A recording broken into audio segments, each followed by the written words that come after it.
Hello everybody, welcome to our channel Nivas Info. Today topic is statistics basics concept lo idi second video, frequency distribution tables and graphs. Idi 8th standard maths. దీనికి సంబంధించి నేను already ఒక video అనేది చేశాను. So ఇది ఇందులో second part. దీంట్లో first of all మనము డిస్కస్ చేసేది ఏంటి అంటే organisation of grouped data. First of all grouped data అంటే ఏంటి? సో మనకి ఏదైనా ఒక ప్రాబ్లం ఇచ్చినప్పుడు సమ్ డేటా అనేది ఉంటుంది. ఆ డేటాని మనం గ్రూప్స్గా డివైడ్ చేయాలి. ఇక్కడ గ్రూప్స్గా డివైడ్ చేయడం అంటే grouped data means the data given in the form of class intervals such as 0 to 20, 20 to 40 and so on. మనకి ఏదైనా ప్రాబ్లమ్స్ ఇచ్చినప్పుడు ఏం చేస్తాడంటే కొన్ని వాల్యూస్ అనేది ఇస్తాడు, న్యూమరికల్ వాల్యూస్ ఇస్తాడు. ఆ వాల్యూస్ అనేది కొన్ని ఉంటే పర్వాలేదు, బట్ ఇక్కడ డేటా అనేది ఎక్కువ మొత్తంలో ఉందనుకోండి, హండ్రెడ్స్లో థౌజండ్స్లో నెంబర్ ఆఫ్ వాల్యూస్ ఉన్నాయనుకోండి, అప్పుడు వాటిని మనం ఏం చేస్తామంటే కొన్ని గ్రూప్స్గా డివైడ్ చేస్తామంటే ఇక్కడ క్లాసెస్ని కొన్ని ఇంటర్వెల్స్గా డివైడ్ చేస్తాం. ఫర్ ఎగ్జాంపుల్ మన స్కూల్లో స్టూడెంట్స్ అనేది చాలా ఎక్కువగా ఉన్నారు. సో ఒక 200 మెంబర్స్ ఉన్నారు.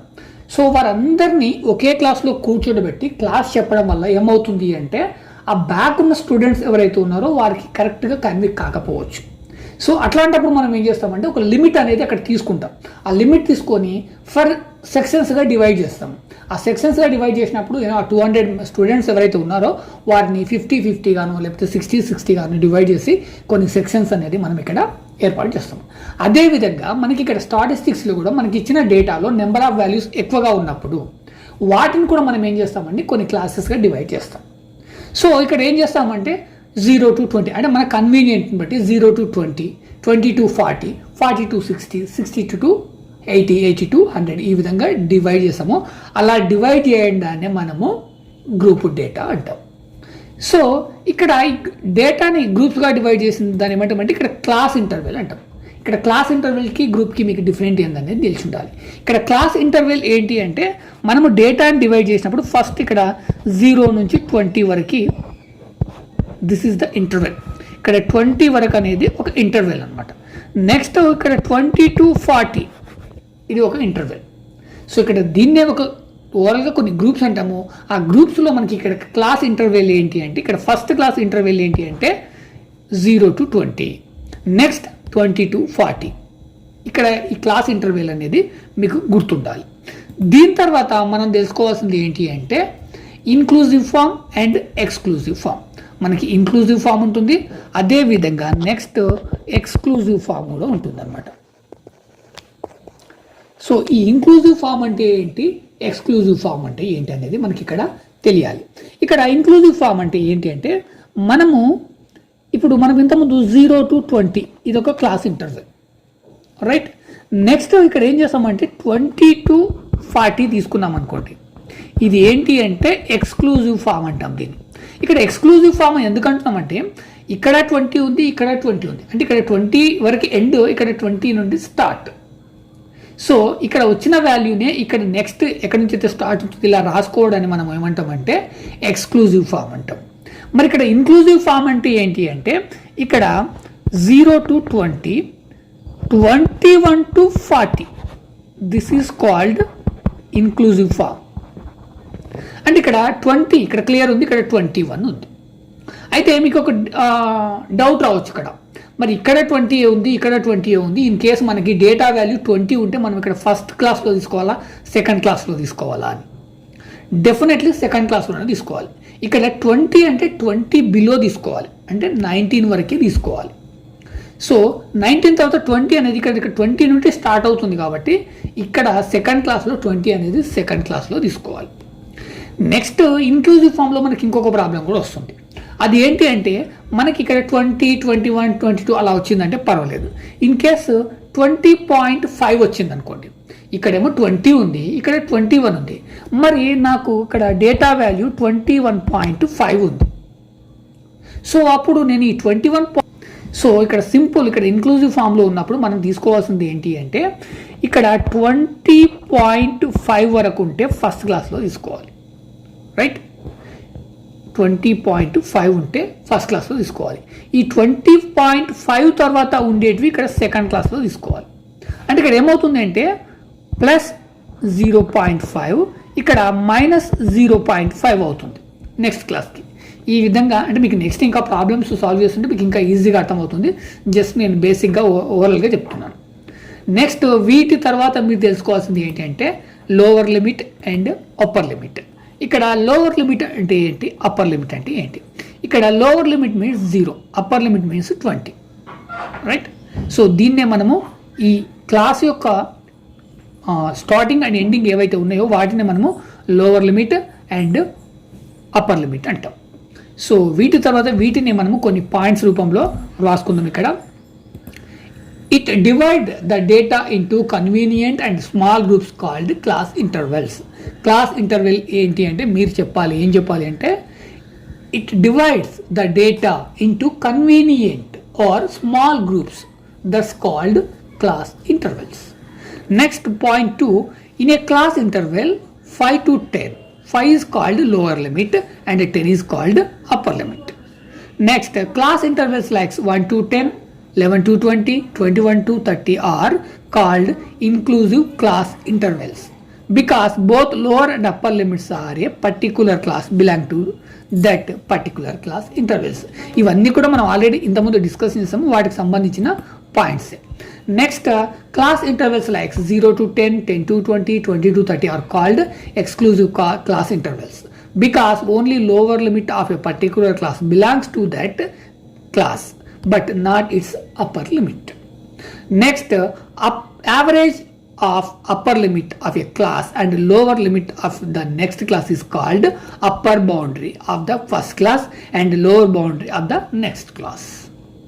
In exclusive class intervals, both limits and boundaries are equal, but in case of inclusive class intervals, limits and boundaries are not equal. మనం ఇంతకుముందు మీరు బాగా అబ్జర్వ్ చేస్తే మీకు ఇంతకుముందు చేసిన దాంట్లో మనకి ఈజీగా అర్థమవుతుంది ఎక్కడ డిఫరెంట్ ఎక్కడ ఈక్వల్ అనేది. Next, difference between upper and lower boundaries of class is called length of the class. Class యొక్క లెంత్ ఎంత అంటే మనకి ఆ లోవర్ బౌండరీ అప్పర్ బౌండరీ ఏదైతే ఉందో ఆ రెండింటి మధ్యన డిఫరెంటే ఆ length of the class. Next, individual values of all observations can't be identified from this table, but value of each observation of a particular class is an assumed to be the average of upper and lower boundaries of the class. This value is called class mark or mid value. మనకి ఇచ్చిన ఈ frequency ఈ గ్రూప్ని బట్టేసేసి మనము పర్టికులర్గా values అనేది find out చేయలేకపోవచ్చు. But ఇక్కడ మనకి ఒక క్లాస్ మార్క్ అనేది ఒకటి ఉంటుంది, దాన్నే మనం మిడ్ వాల్యూ అంటాము. ఆ మిడ్ వాల్యూ ఎప్పుడు కూడా లోవర్ బౌండరీ అండ్ అప్పర్ బౌండరీని ఆ రెండింటిని అడిషన్ చేసి బై 2 చేస్తే మనకి ఎంతైతే వాల్యూ వస్తుందో అదే అనమాట. ఫర్ ఎగ్జాంపుల్ నేను 10 to 20 అనేది క్లాస్ ఉంది. సో ఇక్కడ ఏం చేస్తానంటే ఈ 10ని అండ్ 20ని అడిషన్ చేస్తాను, నాకు 30 వస్తుంది. 30/2 = 15. ఈ 15 ఏంటి అంటే క్లాస్ మార్క్స్ లేదా దాన్నే మనము మిడ్ వాల్యూ అంటాం. దీని తర్వాత నెక్స్ట్ మనం తెలుసుకోవాల్సింది cumulative frequency. Cumulative frequencies are the values obtained by adding the progressive total frequencies from the first or last class to the specific class. మనకి ఇక్కడ క్యూములేటివ్ ఫ్రీక్వెన్సీ అంటే ఏంటంటే మన ఫ్రీక్వెన్సీస్ని లోవర్ వాల్యూ నుంచి కానీ అప్పర్ వాల్యూ నుంచి యాడ్ చేస్తూ పోతాం అనమాట. దాన్నే మనము క్యూములేటివ్ ఫ్రీక్వెన్సీ అంటాము. అది ఇంకా ఈజీగా అర్థం అవడం కోసం నేను ఒక చార్ట్ చూపిస్తాను ఇక్కడ. సో మనకి ఇక్కడ క్లాస్ ఇంటర్వెల్స్ ఉన్నాయి, ఇక్కడ 0 to 10, 10 to 20. సో అదేవిధంగా ఇక్కడ లోవర్ బౌండరీ, ఇక్కడ లోవర్ బౌండరీ వచ్చేసేసి 0, 10, 20, 30. దానికి సంబంధించిన ఫ్రీక్వెన్సీస్ అంటే ఇక్కడ ఏమవుతుంది అంటే 0 to 10 ఈ మిడిల్లో మార్క్స్, వీటిని మార్క్స్ అనుకుంటే మనకి 0 to 10 అంటే 10 లోపల మార్క్స్ వచ్చిన వాళ్ళు ఎంతమంది ఉన్నారంటే 25 మెంబర్స్ ఉన్నారు. అదేవిధంగా బిలో 20 మార్క్స్ వచ్చిన వాళ్ళు 45 మెంబర్స్, బిలో 30 మార్క్స్ వచ్చిన వాళ్ళు 60. సో ఈ ఫ్రీక్వెన్సీ అనేది దాన్ని చూపిస్తుంది అనమాట. అంటే ఇక్కడ క్యూములేటివ్ ఫ్రీక్వెన్సీ ఫైండ్ అవుట్ చేయాలి అంటే ఇక్కడ ఏం చేస్తామంటే ఇక్కడ బిలో 30 మార్క్స్ అన్నాం అనుకోండి, ఇక్కడ క్యూములేటివ్ ఫ్రీక్వెన్సీ ఎంత అవుతుంది అంటే ఈ 60 + 45 + 25. సో త్రీంటిని కలిపి మనము క్యూములేటివ్ ఫ్రీక్వెన్సీ అంటాం. మరి ఈ క్యూములేటివ్ ఫ్రీక్వెన్సీ అనేది 2 టైప్స్ ఉంటుంది. ఒకటి greater than cumulative frequency and less than cumulative frequency. First of all greater than cumulative frequency చూపిద్దాం. ఇక్కడ గ్రేటర్ దెన్ క్యూములేటివ్ ఫ్రీక్వెన్సీ అంటే ఫస్ట్ మీరు ఎప్పుడైనా సరే ఇక్కడ హైయెస్ట్ వాల్యూ నుంచి అంటే ఇక్కడ లాస్ట్ క్లాస్ నుంచి స్టార్ట్ చేయాలి, ఇక్కడ స్టార్టింగ్ నుంచి చేయకూడదు. సో ఇక్కడ ఎందుకు లాస్ట్ నుంచి చేయాలంటే మనకి ఇక్కడ గ్రేటర్ దెన్, ఓకే, ఇక్కడ ఏంటి గ్రేటర్ దెన్ అంటున్నాం. ఇక్కడ 90 to 100 అనేది క్లాస్ యొక్క ఇంటర్వెల్. ఇక్కడ గ్రేటర్ దెన్ క్యూములేటివ్ ఫ్రీక్వెన్సీ ఎలా ఫైండ్ అవుట్ చేస్తామంటే గ్రేటర్ దెన్ 90 మార్క్స్ వచ్చిన వాళ్ళు ఎంతమంది దాన్ని చూపించేది గ్రేటర్ దెన్ క్యూములేటివ్ ఫ్రీక్వెన్సీ. ఇక్కడ స్టార్టింగ్ లోవర్ బౌండరీ ఎందుకు తీసుకున్నామంటే అందుకే అనమాట. ఇక్కడ 90 అనేది ఎందుకు తీసుకున్నాం మనము, ఇక్కడ గ్రేటర్ దెన్ క్యూములేటివ్ ఫ్రీక్వెన్సీ చూసినప్పుడు 90 తీసుకున్నాం, అంటే లోవర్ బౌండరీ తీసుకున్నాం. ఇక్కడ లోవర్ బౌండరీ ఎందుకు తీసుకున్నాం అంటే గ్రేటర్ దెన్ 90, ఇక్కడ అంటే 90 కంటే ఎక్కువ మార్క్స్ వచ్చిన వాళ్ళు ఎంతమంది. సో ఇక్కడ గ్రేటర్ దెన్ మనకి ఇక్కడ క్యూములేటివ్ ఫ్రీక్వెన్సీ ఒక టార్గెట్ ఇస్తాడు. ఇక్కడ 90 ఇచ్చాడు అంటే 90 కంటే ఎక్కువ మార్క్స్ అంటే గ్రేటర్ దెన్ మార్క్స్ వచ్చిన వాళ్ళు ఎంతమంది అంటే సో ఇక్కడ ఫ్రీక్వెన్సీ ఏదైతే ఉంటుందో అదే అవుతుంది అనమాట. ఇక్కడ 5. In case greater than 40 marks, okay 40 కంటే ఎక్కువ మార్క్స్ వచ్చిన వాళ్ళు ఎంతమంది అంటే మనం ఏం చేయాలి మరి ఇక్కడ 40 నుంచి ఇక్కడ 40 కంటే ఎక్కువ మార్క్స్ వచ్చిన వాళ్ళు ఇక్కడ 40 ఉన్నారు, 60 వీళ్ళకి కూడా 40 కంటే ఎక్కువ వచ్చింది అంటే వీళ్ళకి 50 నుండి 60 మార్క్స్ వచ్చినాయంటే 55 ఉండొచ్చు, 56 ఉండొచ్చు, 9 ఉండొచ్చు, అంటే వీళ్ళకి కూడా 40 కంటే ఎక్కువ మార్క్స్ వచ్చినట్టే. కాబట్టి వీళ్ళు కూడా యాడ్ అవుతారు. అదేవిధంగా 60 to 70 మధ్యలో వచ్చిన వాళ్ళు కూడా 60 మెంబర్స్ ఉన్నారు, అంటే 61, 62, 63 అట్లా మార్క్స్ వచ్చిన వాళ్ళు 60 మెంబర్స్ ఉన్నారు. అంటే వీళ్ళు కూడా ఏమవుతారు అప్పుడు గ్రేటర్ దెన్ 40 మార్క్స్ కిందనే కదా, అంటే 40 మార్క్స్ అంటే ఎక్కువ వచ్చిన వాళ్ళకి 60 వచ్చినా, 80 వచ్చినా, 90 వచ్చినా, 100 వచ్చినా అని గ్రేటర్ దెన్ 40. మనం ఇక్కడ క్యూములేటివ్ ఫ్రీక్వెన్సీ ఎంత తీసుకున్నాం టార్గెట్ అంటే 40 తీసుకున్నాం. అందుకే దీన్ని గ్రేటర్ దెన్ క్యూములేటివ్ ఫ్రీక్వెన్సీ అంటే గ్రేటర్ దెన్ 40 మార్క్స్ కంటే ఎక్కువ వచ్చిన వాళ్ళు ఎంతమంది మనం ఫైండ్ అవుట్ చేయాలంటే ఇక్కడ నుంచి ఈ ఫ్రీక్వెన్సీస్ ఏవైతే ఉన్నాయో ఓకే 300, 350 వీటన్నిటిని మనం యాడ్ చేయాలి, అప్పుడు అది 750 అవుతుంది. అందుకే ఇక్కడ గ్రేటర్ దెన్ క్యూములేటివ్ ఫ్రీక్వెన్సీ అనేది ఇక్కడ నుంచి స్టార్ట్ చేయాలి, స్టార్టింగ్ నుంచి చేయకూడదు. సో ఇక్కడ గ్రేటర్ దెన్ 0 లాస్ట్కి ఇక్కడ ఫైనల్గా గ్రేటర్ దెన్ అంటే 1 మార్క్ వచ్చిన వాళ్ళు ఉంటారు, 100 మార్క్స్ వచ్చిన వాళ్ళు ఉంటారు. సో వాళ్ళు ఎంతమంది అంటే 1000 మెంబర్స్. సో దీన్ని మనము గ్రేటర్ దెన్ క్యూములేటివ్ ఫ్రీక్వెన్సీ అంటాం. దీనికి opposite less than cumulative frequency. ఇక్కడ మనము అప్పర్ బౌండరీ తీసుకున్నాం, ఇక్కడ వచ్చేసి ఇక్కడ లోవర్ బౌండరీ తీసుకున్నాం. ఇక్కడ ఏం చేస్తాం మనం అప్పర్ బౌండరీ తీసుకుంటాం. అప్పర్ బౌండరీ ఎందుకు తీసుకుంటాం అంటే ఇక్కడ లెస్ దెన్, ఓకే ఇక్కడ ఏంటి లెస్ దెన్, ఇక్కడ ఫర్ ఎగ్జాంపుల్ 5 మార్క్స్ కంటే తక్కువ మార్క్స్ వచ్చిన స్టూడెంట్స్ ఎంతమంది అంటే ఇక్కడ బిలో 5 కాబట్టి అప్పర్ బౌండరీ తీసుకుంటాం. ఎందుకంటే క్లాస్ ఇంటర్వెల్ వచ్చేసేసి 5 అప్పర్, అంటే మనం ఇక్కడ ఫస్ట్ క్లాస్కి చూసుకున్నట్టయితే బిలో 5 మార్క్స్ వచ్చిన వాళ్ళు ఎంతమంది అంటే ఇక్కడ ఫ్రీక్వెన్సీ చూస్తే 7 ఉంది. కాబట్టి ఇక్కడ అప్పర్ బౌండరీ తీసుకుంటాము, స్టార్టింగ్ క్లాసెస్ నుంచి స్టార్ట్ చేస్తాము. దీనికి గ్రేటర్ దెన్ క్యూములేటివ్ ఫ్రీక్వెన్సీ ఏంటి అంటే లాస్ట్ క్లాస్ నుంచి స్టార్ట్ చేస్తాము, లోయర్ బౌండరీ తీసుకుంటాం. ఇది మీరు గుర్తుపెట్టుకోవాలి. మనము లోవర్ బౌండరీ దేనికి తీసుకుంటాము, అప్పర్ బౌండరీ దేనికి తీసుకుంటాము. So greater than cumulative frequency అంటే మనము ఏ క్లాస్ నుంచి స్టార్ట్ చేస్తాము, లెస్ దెన్ క్యూములేటివ్ ఫ్రీక్వెన్సీ అంటే మనం ఏ క్లాస్ నుంచి స్టార్ట్ చేస్తాం, అది మనకి గుర్తుండాలి. ఇక్కడ లెస్ దెన్ 25 మార్క్స్ అనుకోండి, సరే లెస్ దెన్ 25 మార్క్స్ ఇక్కడ 20 నుండి 25 మార్క్స్ ఉన్నాయి, highest marks 25. Less than 25 marks అంటే 24 లెస్ దెన్ 25 అవుతుంది, 1 మార్క్ కూడా లెస్ దెన్ 25 అవుతుంది. కాబట్టి ఈ ఫ్రీక్వెన్సీస్ అన్ని యాడ్ చేస్తే మనకి 43 వస్తుంది. కాబట్టి లెస్ దెన్ 25 మార్క్స్ ఎంతమందికి వచ్చినాయంటే 43. లెస్ దెన్ 20 మార్క్స్ ఎన్ని వచ్చినాయి ఎంతమందికి వచ్చినాయంటే 40 members. Less than 15 marks how many students got అంటే 32. సో అంటే దీనికి ఆపోజిట్ ఇది. సో మీరు ఇక్కడ వీడియో అనేది పాస్ చేసి మీకు అర్థమయ్యేంత వరకు బాగా కొంచెము అబ్జర్వేషన్ చేయండి. సో ఇవి బేసిక్స్. వీటి తర్వాత మనకి నెక్స్ట్ స్టెప్ ఏంటి అంటే గ్రాఫికల్ రిప్రజెంటేషన్ ఆఫ్ డేటా. మనకి ఇచ్చిన డేటాని ఇక్కడ మనం టేబుల్లో మాత్రమే అరేంజ్ చేస్తాం. సో దీన్ని గ్రాఫికల్గా రిప్రజెంట్ చేయడం అంటే ఏంటి అనేది next. So graphical representation of data, అందులో మనకి ఫస్ట్ వన్ వచ్చేసేసి బార్ గ్రాఫ్. అంటే ఇక్కడ ఏమంటే గ్రాఫికల్గా అరేంజ్ చేస్తాము. దేనిపైన మనం మోస్ట్లీ అంటే గ్రాఫ్ పేపర్లో అరేంజ్ చేస్తాము. First of all bar graph అంటే ఏంటి? A display of information using vertical or horizontal bars of uniform width and different lengths being proportional to the respective values is called a bar graph. Bar graph అంటే సింపుల్గా మీరు గుర్తుపెట్టుకోవాల్సింది ఏంటంటే just bars ఉంటాయి, ఆ bars అనేది width అనేది same ఉంటుంది. ఇది సింపుల్ గ్రాఫ్ అనమాట. డేటా అనేది చాలా సింపుల్గా ఒక లిమిట్లో ఉన్నప్పుడు మాత్రమే ఈ బార్ గ్రాఫ్ అనేది మనం యూజ్ చేయగలము. డేటా అనేది లిమిట్లో లేకుండా చాలా ఎక్కువ మొత్తంలో డేటా ఉండి ఇంకా మనకి వాల్యూస్ అనేది చాలా ఎక్కువ మనము డిస్ప్లే చేయాలనుకున్నప్పుడు ఈ బార్ గ్రాఫ్ అనేది సరిపోదు. బట్ బేసిక్ గ్రాఫ్ ఏంటి అంటే మాత్రం ఈ బార్ గ్రాఫ్. దానికి సంబంధించి మనం ఒక పిక్చర్ చూద్దాం, మనకి ఇంకా క్లియర్గా అర్థమవుతుంది. ఇక్కడ చూడండి, ఇందులో మనకి ఏముంటుంది అంటే ఒక గ్రాఫ్ పేపర్ పైన ఫస్ట్ మనం ఏం చేస్తామంటే ఎక్స్ యాక్సిస్ డ్రా చేస్తాం. This is called X axis. అదేవిధంగా వై యాక్సిస్. సో ఈ ఎక్స్ యాక్సిస్ పైన మనం ఏం చేస్తామంటే డేటా అనేది సింపుల్గా ఉన్నప్పుడు అంటే తక్కువ మొత్తంలో ఉన్నప్పుడు ఇక్కడ గ్రేడ్స్ మాత్రమే ఉన్నాయి. A grade, B grade, C grade అంటే 3 ఉన్నాయి. సో వాటికి 3 బార్స్ అనేది మనం డ్రా చేయాలి.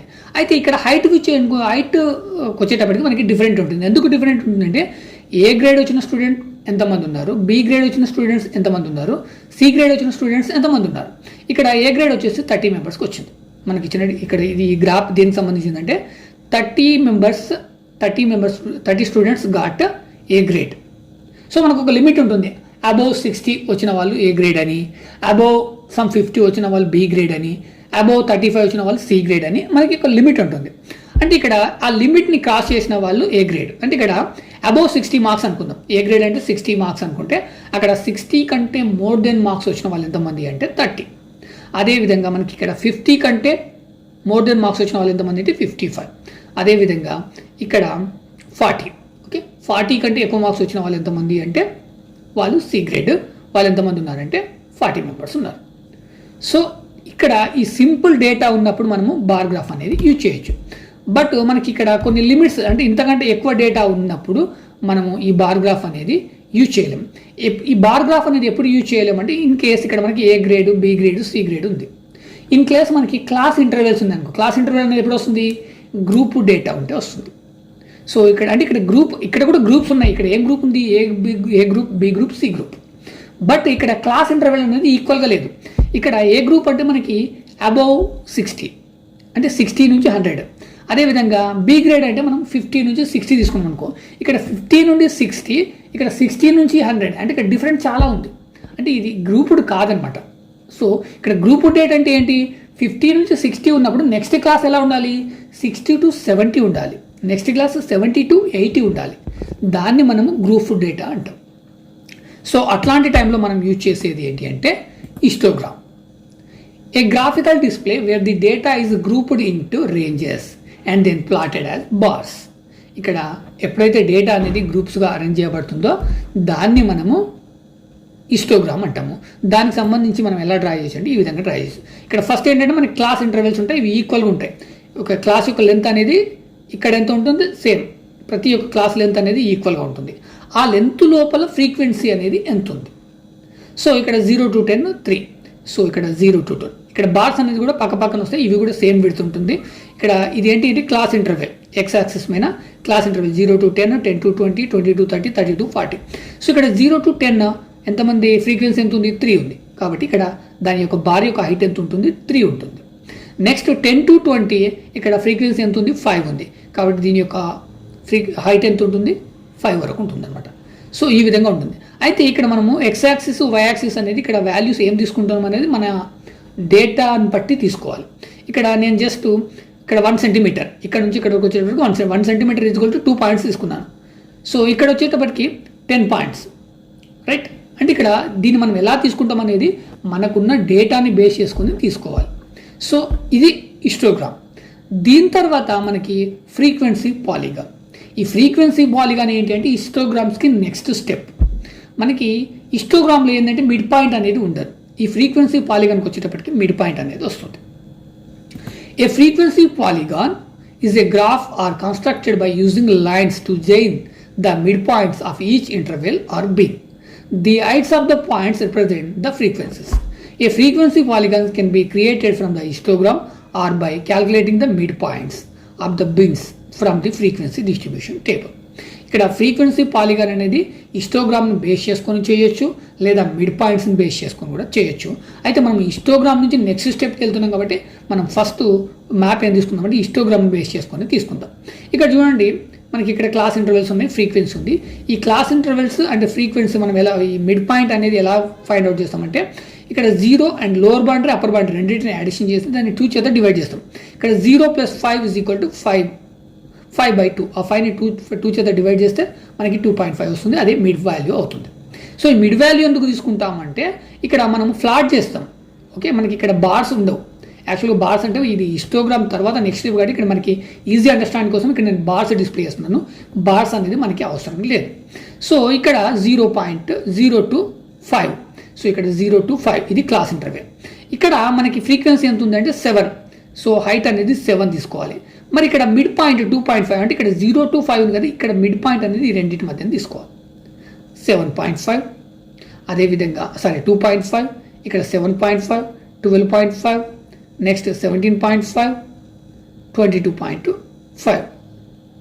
మళ్ళీ ఇక్కడ ఫ్రీక్వెన్సీ అనేది ఈ బార్ యొక్క హైట్, అంటే ఎంత హైట్లో మనము ఈ డాట్ అనేది ఫ్లాట్ చేస్తున్నాం అది ఫ్రీక్వెన్సీ. 7, 10, 14, 8, 6, 45. సో ఇక్కడ మిడ్ పాయింట్ ఏం చేస్తున్నామంటే ఈ క్లాస్ ఇంటర్వెల్ ఏది ఉందో వాటికి మధ్యలో ఇక్కడ, అంటే ఇక్కడ మనము ఒక డాట్ అనేది ఫ్లాట్ చేస్తున్నప్పుడు ఇక్కడ మనం 2 పాయింట్స్ని బేస్ చేసుకోవాలి. ఒకటి ఇక్కడ మిడ్ పాయింట్, 0 పాయింట్కి మధ్యలో మిడ్ పాయింట్ ఎంత 2.5. ఆ 2.5 ప్లస్ ఫ్రీక్వెన్సీ మనకి ఇక్కడ ఎంత 7. సో ఇక్కడ వెర్టికల్గా హారిజెంటల్గా ఆ రెండింటిని బేస్ చేసుకొని ఇక్కడ మనకి పాయింట్ అనేది వస్తుంది. ఇక్కడ నుంచి కౌంట్ చేయండి, ఇక్కడ 2.5, ఇక్కడ వరకు మనం 5 అనుకున్నాం కాబట్టి ఇక్కడ 2.5. మళ్ళీ హైట్ చూసినట్టయితే ఇక్కడ 7, 6, ఇక్కడ 7. కాబట్టి ఇక్కడ మనం పాయింట్ అనేది ఫ్లాట్ చేస్తాం. నెక్స్ట్ ఇలా పాయింట్స్ అనేది ఫ్లాట్ చేసిన తర్వాత వీటిని కలుపుతూ ఒక లైన్ అనేది డ్రా చేస్తాము. అప్పుడు దాన్ని మనము ఫ్రీక్వెన్సీ పాలిగాన్ అంటాం. దీని తర్వాత నెక్స్ట్ మనము graph of cumulative frequency distribution. మనకి cumulative frequency greater and less than cumulative frequency మనం ఇంతకుముందు డిస్కస్ చేస్తాము. దాన్ని కూడా మనము గ్రాఫ్గా అరేంజ్ చేయాలి. So a graph representing the cumulative frequencies of a grouped frequency distribution against the corresponding lower or upper boundaries of respective class intervals is called cumulative frequency curve or OSIV curve. దీన్నే మనం OSIV curve అంటాము లేదా cumulative frequency curve అంటాము. అయితే ఇక్కడ మనకి greater than and less then అని ఉంటుంది కదా. అంటే గ్రేటర్ దెన్ అంటే ఏమవుతుంది అంటే అది అప్పుకి వెళ్తూ ఉంటుంది, ఆ కర్వ్ అనేది అప్పుకి వెళ్తూ ఉంటుంది. అదేవిధంగా లెస్ దెన్ క్యూములేటివ్ ఫ్రీక్వెన్సీ అంటే ఆ కర్వ్ అనేది డౌన్ వస్తూ ఉంటుంది. దాన్ని మనం OSIV కర్వ్ అంటాం. సో ఇక్కడ ఏమవుతుందంటే కర్వ్ అనేది జస్ట్ అప్కి లేదా డౌన్కు ఉంటుంది. దాన్నే గ్రాఫ్ ఆఫ్ క్యూములేటివ్ ఫ్రీక్వెన్సీ అంటాం. సో దానికి సంబంధించి ఒకసారి గ్రాఫ్ చూద్దాం. ఇక్కడ సమ్ డేటా అనేది ఉంది. ఒకసారి డేటాకి నేను నెక్స్ట్ ఏం చేస్తానంటే ఈ విధంగా అరేంజ్ చేస్తాను, రైట్. ఇందులో మనకి ఏంటి అంటే ఆల్రెడీ క్లాస్ ఇంటర్వెల్స్ అనేది ఆల్రెడీ ఇవ్వడం జరిగింది. నెంబర్ ఆఫ్ టెండర్స్ అనేది ఇవ్వడం జరిగింది. అంటే 0 to 4 లోపల మనకి 2 టెండర్స్ వచ్చినాయి, 4 to 8 లోపల 5 టెండర్స్ వచ్చినాయి, 8 to 12 లోపల 12 టెండర్స్ వచ్చినాయి. ఇక్కడ మనకి class interval number of tenders అనేది ఆల్రెడీ ఇవ్వడం జరిగింది. మనకి ఇక్కడ lower than cumulative frequency draw చేయాలి అంటే మనకి అప్పర్ బౌండరీ కావాలి. Greater than cumulative frequency draw చేయాలి అంటే మనకి లోవర్ బౌండరీ కావాలి. ఆపోజిట్, ఇది మీరు గుర్తుపెట్టుకోవాలి. లెస్ దెన్ క్యూములేటివ్ ఫ్రీక్వెన్సీ కావాలంటే upper boundary, greater than cumulative frequency కావాలంటే లోవర్ బౌండరీ. సో మనం ఇక్కడ లెస్ దెన్ క్యూములేటివ్ ఫ్రీక్వెన్సీ అనేది డ్రా చేస్తున్నాం. దానికి సంబంధించి మనకి అప్పర్ బౌండరీ కావాలి. ఇక్కడ అప్పర్ బౌండరీ వచ్చేసి 4, 8, 12, 16. సో వాటిని రాసుకోండి. ఇక్కడ ఏంటి అంటే less than 4, less than class interval ఏంటంటే ఇక్కడ 4. ఓకే, లెస్ దెన్ 4 days లోపల మనకి ఎన్ని టెండర్స్ వచ్చినాయి? 2 టెండర్స్ వచ్చినాయి. Less than 8, okay, less than 8 days లోపల మనకి ఎన్ని టెండర్స్ వచ్చినాయి అంటే 5 టెండర్స్ వచ్చినాయి. సో దీన్ని మనము రిప్రజెంట్ చేయాలంటే మనకి గ్రాఫ్ పేపర్ కావాలి. దానిపైన మనం X axis and Y axis draw చేసిన తర్వాత మనకి ఇక్కడ ఈ రెండింటిని బేస్ చేసుకొని డాట్ అనేది ఫ్లాట్ చేయాలి. ఇక్కడ నెంబర్ ఆఫ్ టెండర్స్ వచ్చేసి 2, అప్పర్ బౌండరీ వచ్చేసి 4, ఇక్కడ అప్పర్ బౌండరీ వచ్చేసి ఇక్కడ 4. ఇది నెక్స్ట్ మనకి టెండర్స్ అన్ని వచ్చినాయి 2, ఇక్కడ 4 పైన 2. సో ఇది మనం ఇక్కడ 1 centimeter = 4 పాయింట్స్ తీసుకున్నాం కాబట్టి ఇందులో హాఫ్ 2, కాబట్టి ఇక్కడ పాయింట్. నెక్స్ట్ అదేవిధంగా అప్పర్ బౌండరీ 8, ఇక్కడ నెంబర్ ఆఫ్ టెండర్స్ 5. సో ఇక్కడ క్యూములేటివ్ ఫ్రీక్వెన్సీ ఏంటంటే మీరు ఒకటి గుర్తుపెట్టుకోవాలి, ఇంక్రీజ్ ఆర్ డిక్రీజ్ అవుతూ పోతుంది. నెక్స్ట్ స్టెప్ బై స్టెప్ క్లాస్కి అది ఇంక్రీజ్ లేదా డిక్రీజ్ అయిపోతుంది. సో ఇక్కడ లోవర్ దెన్ క్యూములేటివ్ ఫ్రీక్వెన్సీ అన్నాము. ఇక్కడ లెవెల్ అప్పర్ బౌండరీ ఎందుకున్నాము 4 days లోపల మనకి ఎన్ని టెండర్స్ వచ్చాయి అంటే 2. ఇక్కడ ఏమవుతుంది అంటే 8 days లోపల మనకి ఎన్ని టెండర్స్ వచ్చినాయి అంటే ఇక్కడ 4 to 8 లోపల 5, అంతకుముందు 2. ఈ రెండింటిని అడిషన్ చేసి మనం ఇక్కడ ఫ్లాట్ చేయాలి. అందుకే మనకి ఇక్కడ ఏమవుతుంది అంటే లెస్ దెన్ క్యూములేటివ్ ఫ్రీక్వెన్సీ అంటే ఇలా ఇంక్రీజ్ అవుతూ పోతుంది. ఈ OSIV కర్వ్ ఏదైతే ఉందో ఇది ఇంక్రీజ్ అవుతూ పోతుంది. సో అందుకే ఇక్కడ ఏమవుతుందంటే 8 days లోపల మనకి ఈ లెస్ దెన్ క్యూములేటివ్ ఫ్రీక్వెన్సీ ఎంత 7. సో కాబట్టి మనం ఇక్కడ 7 ఫ్లాట్ చేస్తాం. అదేవిధంగా నెక్స్ట్ అప్పర్ బౌండరీ 12, ఇక్కడ లోవర్ దెన్ క్యూములేటివ్ ఫ్రీక్వెన్సీ ఎంత అంటే 19. ఎందుకంటే 12 days లోపల మనకు వచ్చిన టెండర్స్ ఏంటంటే 12 + 5 + 2. సో ఇవి 19, కాబట్టి ఇక్కడ 19. నెక్స్ట్ అదేవిధంగా ఇక్కడ 29, ఇక్కడ 32. సో ఇక్కడ ఏమవుతుంది కర్వ్ అనేది ఈ విధంగా అప్ అవుతూ పోతుంది. సో దీన్ని లోవర్ దెన్ క్యూములేటివ్ ఫ్రీక్వెన్సీ అంటాం. అంటే ఇక్కడ చూడండి 32, రైట్, మనకి ఇక్కడ 29, ఇక్కడ 19. సో ఈ డాట్స్ అనేది మనం ఇక్కడ ఫ్లాట్ చేసినాం. ఇప్పుడు 8 days లోపల, 12 days లోపల, 16 days లోపల, 20 days లోపల. సో అంటే ఇక్కడ లెస్ దెన్ క్యూములేటివ్ ఫ్రీక్వెన్సీ ఎంత ఉంది అంటే మనకి 16 days లోపల మనకి ఎన్ని టెండర్స్ వచ్చాయి. అంటే మనం ఈజీగా ఈ గ్రాఫ్ని చూస్తేనే చెప్పొచ్చు అనమాట. ఇక్కడ ఇది డేస్ ప్లస్ ఇది వచ్చేసేసి టెండర్స్. 16 days లోపల మనకు వచ్చింది ఎంత, 28 కంటే కొంచెం అప్లో ఉంది కాబట్టి ఇది 29 టెండర్స్ వచ్చినాయి. సో ఈ విధంగా దీనికి ఆపోజిట్ ఏంటి అంటే greater than cumulative frequency. Just దీనికి ఆపోజిట్ అనమాట, రైట్. ఇక్కడ ఏమవుతుందంటే ఇలా రివర్స్లో వస్తుంది అది, రైట్. ఇలా రివర్స్లో డౌన్ అవుతూ పోతుంది. ఫస్ట్ మనకి ఇక్కడ 19 వస్తుంది, సారీ 32 వస్తుంది. ఈ 32 నుంచి ఇలా డౌన్ అవుతూ పోతుంది అనమాట. సో దీనికి ఆపోజిట్లో ఉంటుంది. అదే మనకి greater than cumulative frequency. Next video కోసం వీడియో చివరిలో వచ్చే thumbnail సెలెక్షన్ చేసుకోండి, లేదా వీడియో యొక్క డిస్క్రిప్షన్ అనేది చెక్ చేయండి. డిస్క్రిప్షన్లో నేను previous video, next video, some related links అనేది డిస్క్రిప్షన్లో కొన్ని లింక్స్ ఇస్తాను. ఆ లింక్స్ని క్లిక్ చేయడం వల్ల కూడా మీరు నా వీడియోస్ చూడొచ్చు. లేదా మీకు ఇంకా వేరే సబ్జెక్టుకి సంబంధించిన టాపిక్ కావాలి అంటే దానిపైన నేను వీడియోస్ చేసి ఉంటే మీరు నా ఛానల్లోకి ఎంటర్ అవ్వండి. ఇక్కడ మీకు వీడియో క్రింద నివాస్ ఇన్ఫో అనే ఛానల్ నేమ్ కనిపిస్తుంది. దానిపైన క్లిక్ చేసినట్టయితే మీకు ఛానల్ ఓపెన్ అవుతుంది. మీకు అక్కడ కొన్ని ఆప్షన్స్ ఉంటాయి, హోమ్, వీడియోస్, ప్లేలిస్ట్. మీరు ప్లేలిస్ట్ని సెలెక్షన్ చేసుకోండి. ప్లేలిస్ట్ ఏంటి అంటే ఒక సబ్జెక్టుకు సంబంధించిన టోటల్ వీడియోస్ని ఒక ప్లేలిస్ట్గా అరేంజ్ చేయడం జరుగుతుంది. సో మీరు ఏదైతే ప్లేలిస్ట్ని సెలెక్షన్ చేసుకుంటారో దానికి సంబంధించిన టోటల్ వీడియోస్ అనేది అక్కడ డిస్ప్లే అవుతాయి. అక్కడ నుంచి కూడా మీరు వీడియో అనేది చూడొచ్చు. Thank you so much.